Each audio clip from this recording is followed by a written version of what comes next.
নমস্কার। কলাকানন শিল্প ও সাংস্কৃতিক গ্রুপের ইউটিউব চ্যানেলে আপনাদের সকলকে স্বাগতম। আমরা টিম কলাকানন, আর আমাদের অন্যান্য বিভাগের মধ্যে অন্যতম এই বিভাগ কাহিনী বাহিনী।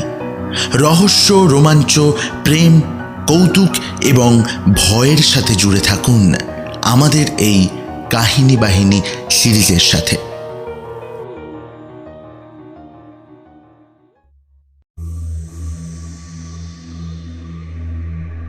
আমি তোমাদের আগেও বলেছি, এখনো বলছি, ভূত আর ভগবান নিয়ে তর্কের আজও শেষ হয়নি।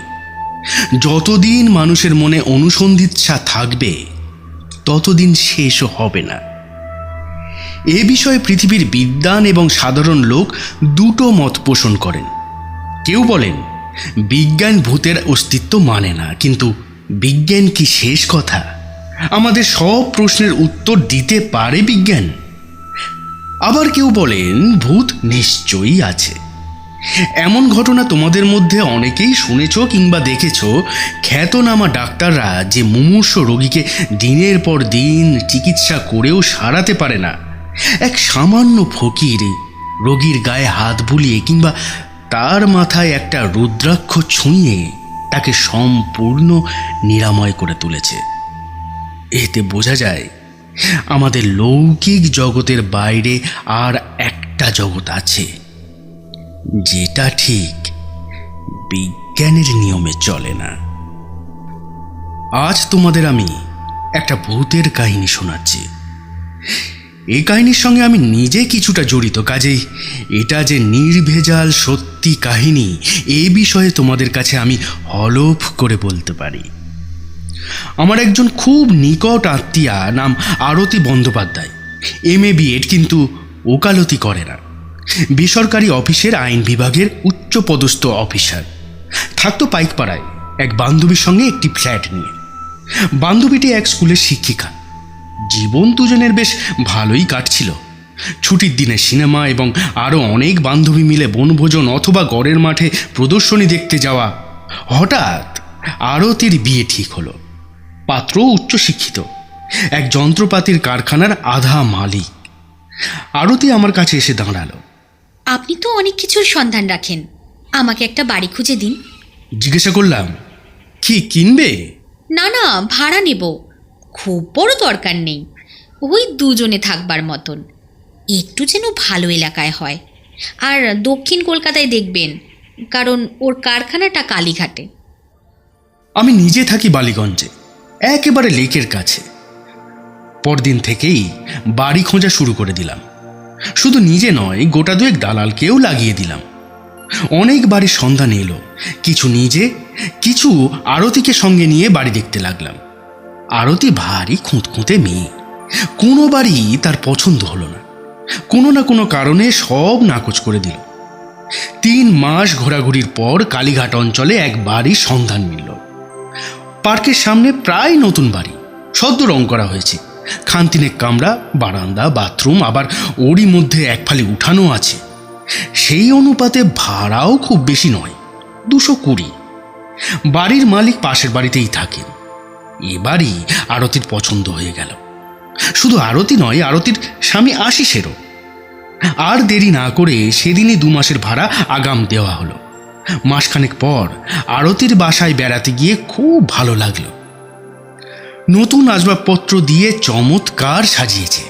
উঠানের পাশে সারি সারি টব, দেশি ফুল, বেল, জুঁই যেমন আছে, তেমনি বিদেশি ফুল, ডালিয়া, পাপি, হলিয়কও আছে।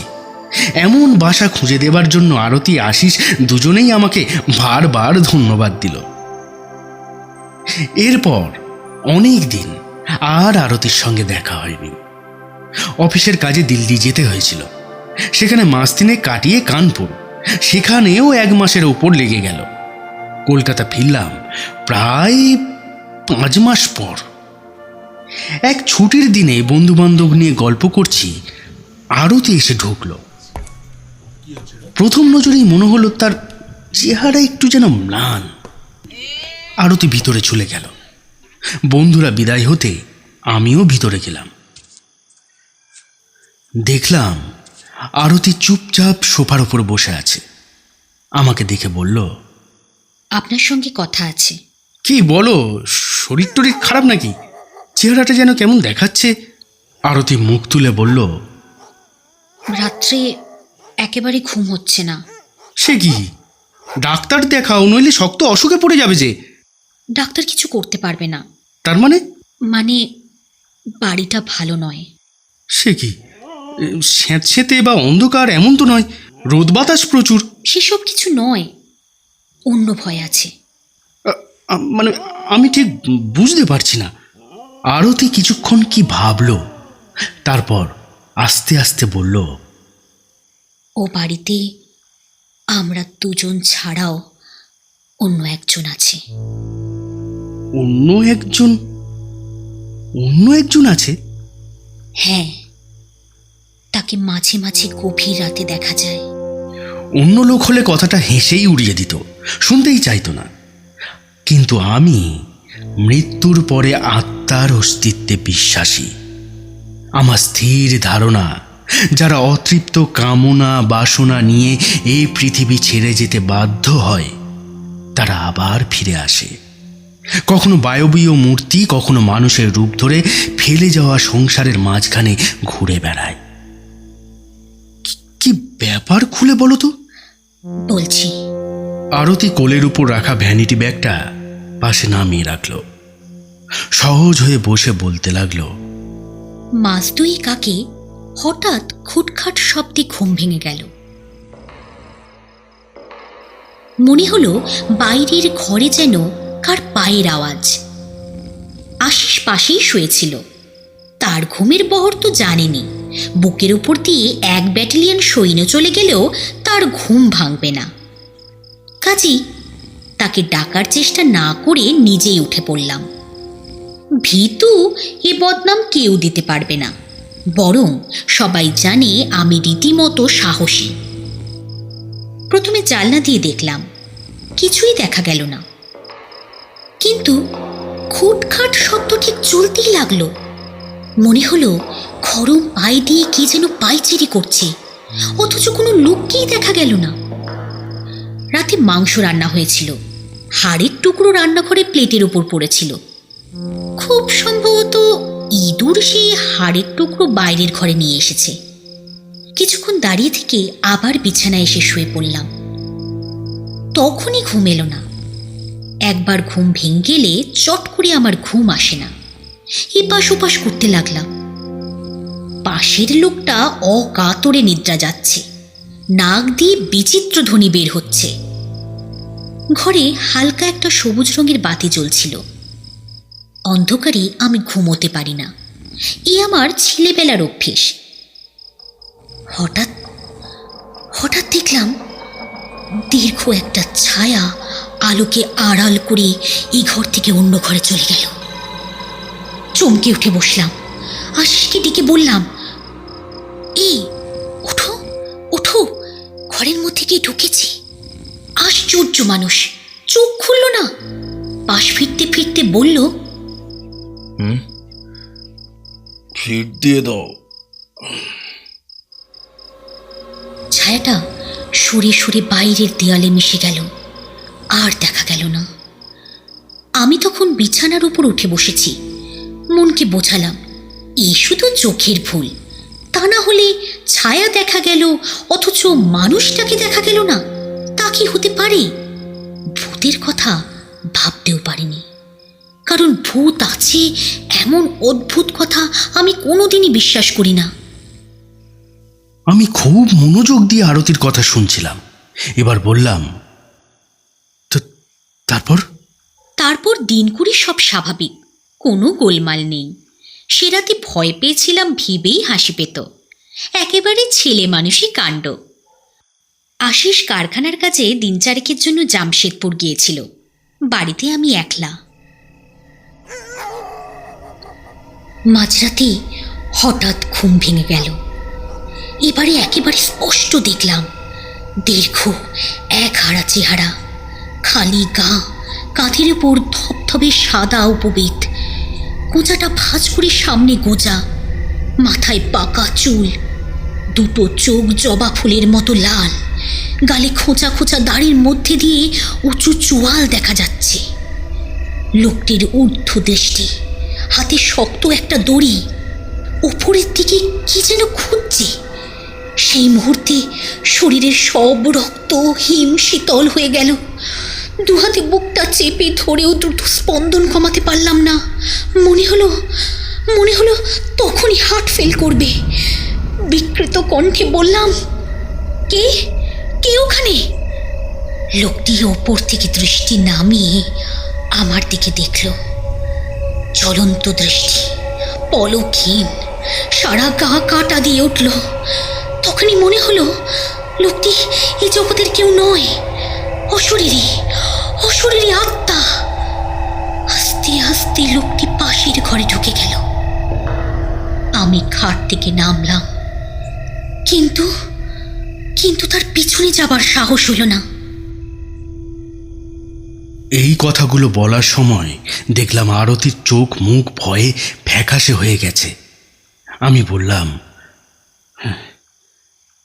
এরকম যখন ব্যাপার তখন নয় বাড়িটা ছেড়ে দাও, অন্য কোথাও বাড়ি খুঁজি। আরতি উত্তর দিল, তাতেও তো মুশকিল। আপনি বোধহয় লক্ষ্য করেননি, বাড়ির দেওয়াল ভেঙে চুরে আমি দুটো ঘর বানিয়েছি। বাইরেটা চুনকাম করেছি, ভিতরে রং দিয়েছি, গ্যাস বসাবার জন্য রান্নাঘরেও অদল বদল করেছি। অবশ্য এসব বাড়িওয়ালার মত নিয়েই করেছি। ভাড়া থেকে মাসে মাসে কিছু করে টাকা কেটে রেখেছি। সেই টাকা শোধ হতে বছর 2 লাগবে। তার আগে বাড়ি ছেড়ে দিলে আমার অনেক টাকা লোকসান হয়ে যাবে। একটু ভেবে আমি বললাম, ঠিক আছে, আমি একবার তোমাদের বাড়িওয়ালার সঙ্গে দেখা করব, তিনি কি বলেন শুনি।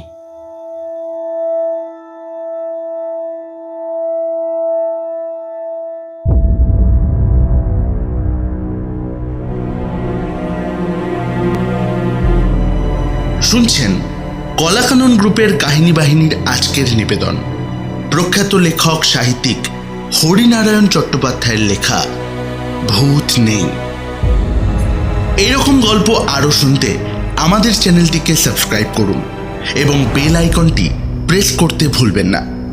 এখন শুনতে থাকুন আজকের গল্প।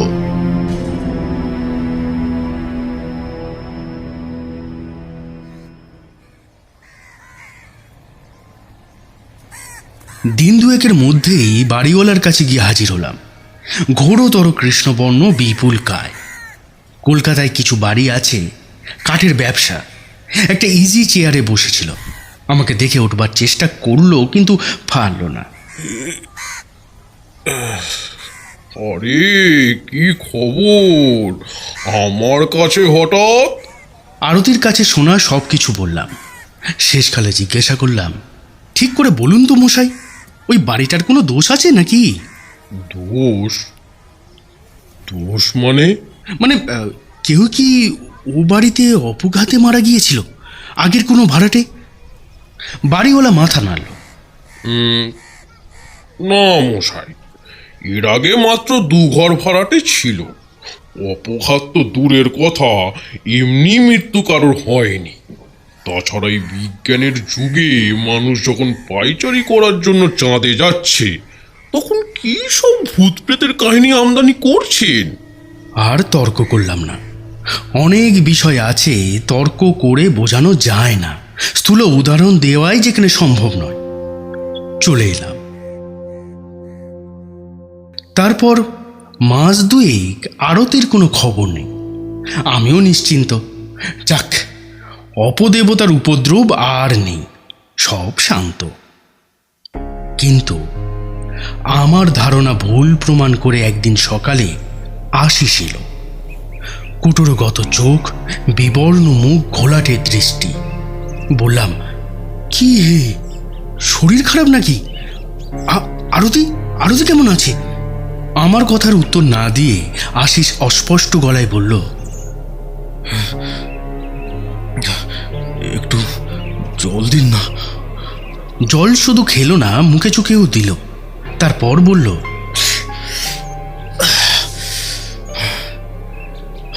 থেকে টালিগঞ্জে তার দিদির বাড়িতে দিয়ে এসেছি। কালীঘাটের বাড়িতে আর আমাদের থাকা চলবে না, বুঝলেন? কেন, কি হলো? আরতির কাছে তো আপনি কিছু কিছু শুনেছেন, আমি কিন্তু এ পর্যন্ত কিচ্ছু দেখিনি, কোনো শব্দও শুনিনি। সেই জন্যই এতদিন আমি আরতিকে ঠাট্টা করতাম। তাছাড়া ভূত আত্মা এসবে আমার কোনোদিন কোনো বিশ্বাস ছিল না। কাল একটা কাজে হাওড়ায় আটকে পড়েছিলাম, বাস বন্ধ, ট্যাক্সিও পায় না। কিছুটা হেঁটে তারপর ট্রামে বাড়ি পৌঁছতে প্রায় 12টা হয়ে গিয়েছিল। আরতি খুব চিন্তিত হয়ে পড়েছিল। যাক, আরতিকে খাবার সাজাতে বলেই আমি হাত মুখ ধোয়ার জন্য বাথরুমে ঢুকে পড়লাম। নিচু হয়ে বেসিনে মুখ ধুয়ে সোজা হয়ে দাঁড়াতেই মাথায় টক করে কি একটা লাগলো। বাথরুমে আবার কে কি রাখলে? একটু কমজোর বাতি, কিন্তু সেই বাতিতেই দেখতে কোনো অসুবিধা হলো না। ঠান্ডা একটা বরফের স্রোত আমার মেরুদণ্ড বেয়ে নেমে গেল। বাথরুমটা অ্যাসবেস্টরের ছাউনি দেওয়া, আগে টালির ছাদ ছিল, আমরাই খরচ করে অ্যাসবেস্টার দিয়ে নিয়েছিলাম। উপরে দুটো কাঠের কড়ি, একটা কড়িতে দেহটা ঝুলছে, গলায় দড়ির ফাঁস, মাথাটা একদিকে কাত হয়ে পড়েছে, দুটো চোখ হাত বোঝা,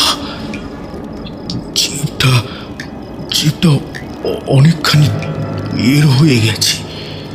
বোধহয় জিভের ওপর দাঁতের চাপ পড়েছিল, তাই জিভ কেটে রক্তের ফোঁটা ঝরে ঝরে পড়ছে, কিছুটা দেহের ওপর, কিছুটা মেঝেতে। পরনে আধ ময়লা ধুতি, কাঁধে বইতে। মাথা উঁচু করার সময় ঝুলন্ত দেহের একটা পা আমার মাথায় ঠেকে গিয়েছিল। আমি সব কিছু ভুলে আরতি আরতি আরতি বলে চেঁচিয়ে উঠেছিলাম। আরতি আমার অপেক্ষায় খাবার টেবিলে বসেছিল। আমার চিৎকারে ছুটে এসে বাথরুমের দরজার কাছে দাঁড়িয়েছিল। প্রথমে সে সঠিক কিছু বুঝে উঠতে পারেনি। তারপর ওপর দিকে চোখ যেতেই বলে মেঝের ওপর ছিটকে পড়ে অজ্ঞান। আরতির মুখে জলের ঝাপটা দিয়ে কোনো রকমে জ্ঞান ফিরিয়ে আনলাম। তারপর বাকি রাতটা দুজনে বাইরের ঘরে বসে কাটালাম।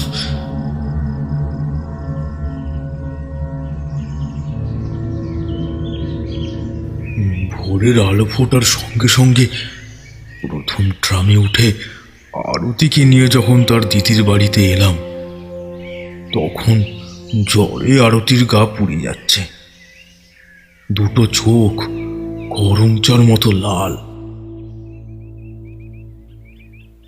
আমি চুপ করে সব কথা শুনলাম। আশিসের কথা শেষ হতে জিজ্ঞাসা করলাম, তা আরতি এখন কেমন আছে? খুব ভালো নয়, বিকারের ঘোরে মাঝে মাঝে চেঁচিয়ে উঠছে। ওই লোকটাই তো ঘুরে বেড়াচ্ছিল দড়ি হাতে।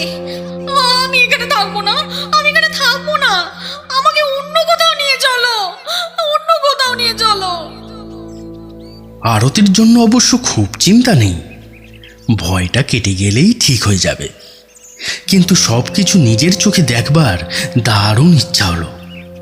এমন তো নয় একসময় দরজা খোলা পেয়ে বাইরের কোনো লোক বাড়ির মধ্যে ঢুকে পড়ে আত্মহত্যা করেছে। সে হয়তো আত্মহত্যা করবার জন্য একটা নির্জন জায়গা খুঁজছিল। তাই আশিসকে বললাম, চলো একবার নিজের চোখে দেখে আসি। তাছাড়া তোমরা ব্যাপারটাকে ভৌতিক ভাবছো, তা তো নাও হতে পারে। পুলিশে খবর দেওয়াও তোমাদের একটা কর্তব্য, তারা এসে মৃতদেহের ভার নেবে। আশিস আমার সঙ্গে চলল।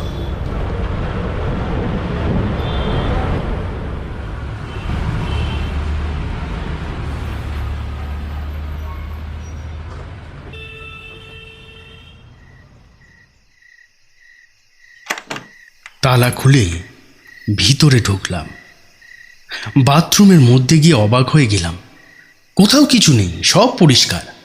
আশিসকে জিজ্ঞাসা করলাম, কই হে, কোথায় তোমার ঝুলন্ত দেহ? রক্তের একটি ফোঁটাও তো দেখতে পাচ্ছি না। আশিস রীতিমতো অপ্রস্তুত। সব চোখের ভুল, বুঝলে, সব চোখের ভুল। আশিস মাথা নাড়ল। কিন্তু দুজনেই ভুল দেখলাম। ওরকম হয়, একজনের ভয় আর একজনের মধ্যে সঞ্চারিত হয়ে তাকেও এক ধরনের কাল্পনিক দৃশ্য দেখায়। তুমিই দেখো না, কাল রাতে তুমি যদি সত্যি ওরকম একটা দৃশ্য দেখে থাকো, তাহলে আজ কোথাও কিছু নেই। তা কি হতে পারে? এখানটাই তো দেখেছিলে। মুখ তুলে উপরের দিকে দেখেই আমি থেমে গেলাম। কি আশ্চর্য, এটা তো আগে দেখিনি। কড়ির সঙ্গে একটা মোটা দড়ি বাঁধা, দড়িটা ফাঁসের আকারে ঝুলছে। অস্বীকার করব না, আমার হাত পা বেশ ঠান্ডা হয়ে গেল। ভয়ে বুকের দাপাদাপি এত জোরে হয়ে গেল, ভাবলাম স্পন্দন না থেমে যায়। এই দড়ির ফাঁস তো প্রথমবার দেখিনি। আরো অবাক কাণ্ড, দড়ির ফাঁসটা অল্প অল্প তুলছে, অথচ কোথাও বাতাস নেই। বাইরে বাতাস থাকলেও বাথরুমে বাতাস ঢোকবার কোনো সুযোগই নেই। আশিসের সঙ্গে বেরিয়ে এলাম। এটা যে ভৌতিক ব্যাপার নয়, কোনো মানুষের কারসাজি, তা হওয়াও অসম্ভব নয়। কোনো যুক্তিতর্ক বিস্তার করেও সমাধান করতে পারলাম না।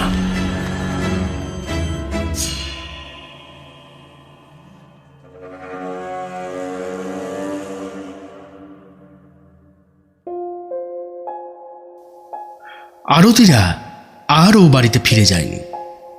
ভবানীপুরে একটা বাড়ি ঠিক করে উঠে গিয়েছিল, আর্থিক লোকসান সত্ত্বেও।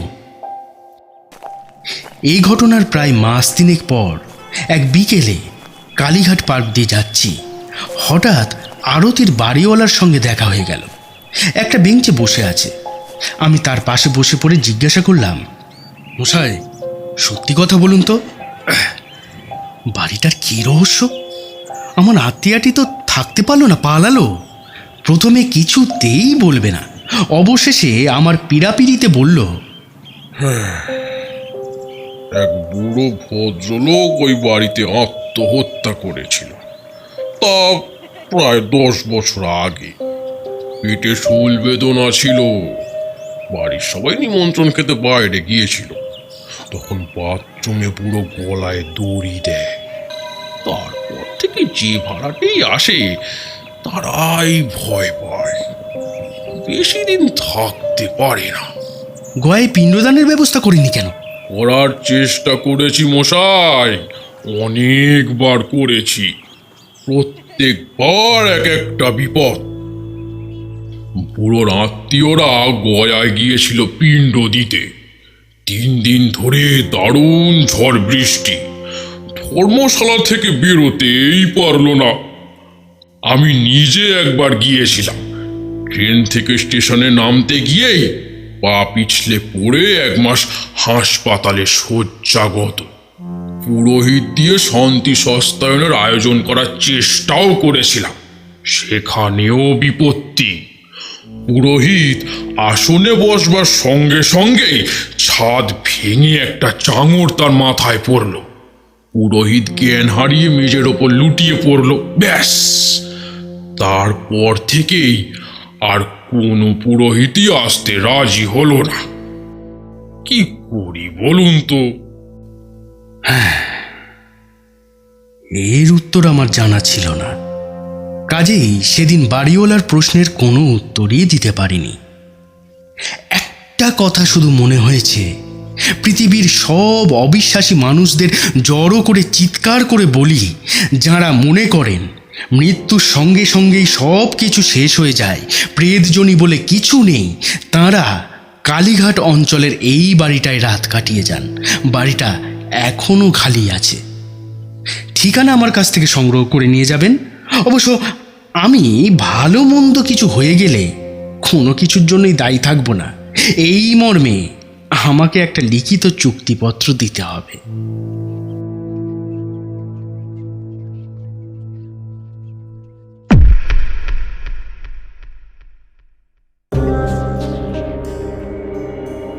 শুনছিলেন আজকের গল্প হরিনারায়ণ চট্টোপাধ্যায়ের লেখা ভূত নেই। গল্প পাঠে শুভদীপ বনু, আশিসের ভূমিকায় সৌম্যদীপ বনু, আরতির চরিত্রে পূজা রায়চৌধুরী, বাড়িওয়ালার ভূমিকায় জিৎ ঘোষ এবং অন্যান্য চরিত্রে কলাকাননের সদস্যবৃন্দরা। পরিচালনা এবং পোস্টার ডিজাইনে শুভদীপ বনু, সম্পাদনায় সৌম্য এবং জিৎ, এবং স্পেশাল এফেক্টসে পাপ্পু। গল্পটি কেমন লাগলো আমাদের জানাতে পারেন ইউটিউব কমেন্ট বক্সে। সবাই ভালো থাকবেন, সুস্থ থাকবেন। আমাদের পাশে থাকার জন্য অসংখ্য ধন্যবাদ।